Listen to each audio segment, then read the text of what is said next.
Hello once again, my name is John and I am a nobody. We're off to Amsterdam and Berlin for this one to talk about AC/DC. Back in the old days, I used to do a lot of touring,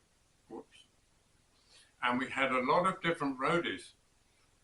One of them was called Pete. Not to be confused with the guy that I went to Baskenland with, who was Dutch, but this Pete was English. So Pete used to do a lot of roadieing, and obviously he was very good. A lot of driving. We had a six-wheeler transit van, and sometimes we'd go down the transit road to East Berlin when Berlin was still divided. Pete was a nice guy and very capable, and he's part of the story, so don't worry. We had a black gay manager, and he had a lot of contacts all over Europe, and he got us into the Nordrhein-Westfalenhalle, which is a hall in Germany. A famous hall. It's a stadium, and we used to play there a lot for famous bands like the Stray Cats or Joe Cocker, people like that. I've done some stories on them. Once I got an invitation to go down to the hall, the stadium, and see AC/DC there for the second time. I lingered after the concert was finished, and who did I see on stage rolling up cables for AC/DC? English Pete.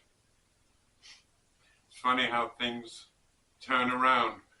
Anyway, there he was. Years later, I was playing in Phil Freeborn's studio in Berlin, and we used to do a cover of an AC/DC song, but we did it in the Motown style because I was playing with a band called the Motown Lovers. Fantastic band, great drummer, an English guy, Ron Spielman on guitar. I think we just did one take of the song. We were just trying it out, and it got recorded, and it was really nice. But with cover bands, I still play in a cover band. And with cover bands, you have to be careful, because if you keep the same arrangement, you'll have no problem with copyright or anything like that. But if you change the arrangement, which we had, you might get problems later on if the management ever hear your version.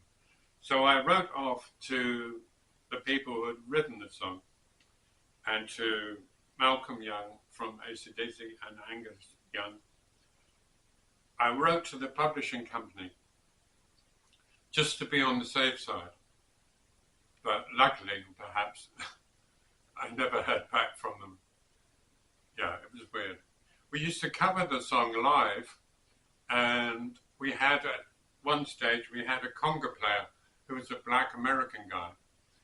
And he would get up and leave the stage whenever we played that song, because he was a Christian and he didn't like playing Highway to Hell. Anyway, years later, I was also in Berlin, living in Neukölln, and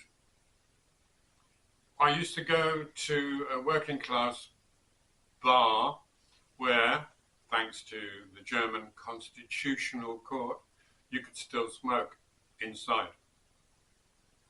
I used to go there with a friend of mine called Torsten, who's a lovely, lovely guy, a professional fireman. He also has a lovely wife, not to forget her.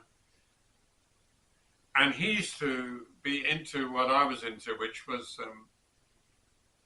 going back in time, looking at how things were then, back in time. And he was from the East, so going to Steckenpferd, hobby horse, was an interesting time for him because it reminded him so much of the East Germany.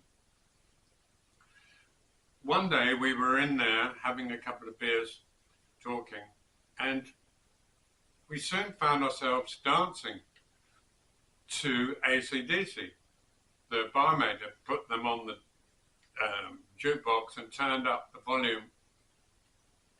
And it was then that everything clicked for me with AC/DC, because what's so special about them is that Malcolm Young was right. You know, they have swing, you know, so, you know, you can dance to them.